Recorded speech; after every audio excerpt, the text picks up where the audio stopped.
এটা হচ্ছে PJ hertz international হল এবং আমি যদি এখন এটা দেখাই পিজে হার্জ ইন্টারন্যাশনাল হল যেতে আর হলপাড়ার দিকে যেতে তার আগে আপনি এই পাশে পড়বে সেটা হচ্ছে এফবিএস। তো এফবিএসটা যদি আপনাদেরকে একটু দেখেন, এখন খুব ভোর, তেমন কেউ নাই। খুবই চমৎকার একটা ফ্যাকাল্টি হচ্ছে এফবিএস।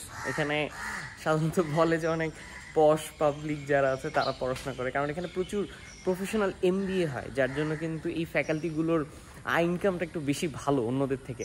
দেখবেন যে ইভিনিং এমবিএ করার জন্য এখানে কারের সিরিয়াল হয়ে যায়। সেটা হচ্ছে এমবিএ বিল্ডিং। আমি আসলে এফবিএস সম্পর্কে খুব একটা জানি না।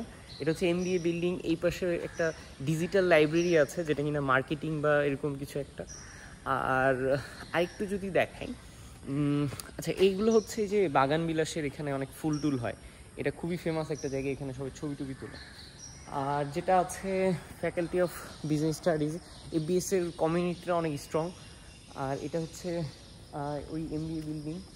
সাথে এইখানে যেটা একটা কমন, ঢাকা ইউনিভার্সিটির অন্যান্য স্টুডেন্টরাও এখানে সব থেকে বেশি আসে, কারণ ওইখানে একটা টেস্টি ট্রিটের দোকান আছে, ক্যাম্পাসে আর কোথাও নাই। এটা হচ্ছে টেস্টি ট্রিটের একটা দোকান আছে। আর এইখানে একটা টং ঘর আছে। যারা ঢাকা ইউনিভার্সিটির প্রথম আসতেছেন বা যারা এবছর যারা ভর্তি হলেন, আমি রিকোয়েস্ট করবো ফ্রেন্ডরা মিলে এখানে আসবেন, টং ঘরে আসবেন। সো টং ঘরের চাটা খুবই খুবই মজা। সো আমরা এফএসএস এর অর্থাৎ সোশ্যাল সায়েন্সের লোকজন ওই পাশে অনেক জায়গা থেকে এখানে টং ঘরে চা খেতে আসি।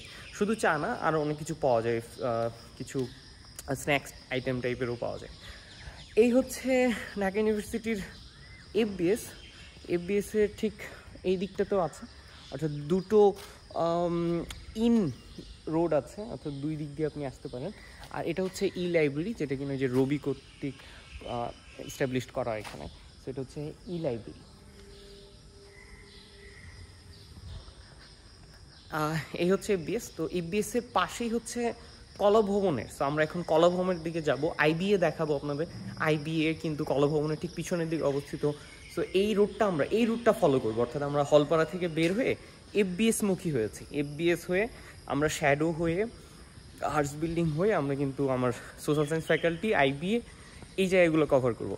সো দেন হয়তো ইনশাল্লাহ সময় থাকলে বা সেরকমই থাকলে কার্জনের দিকেও যাবো।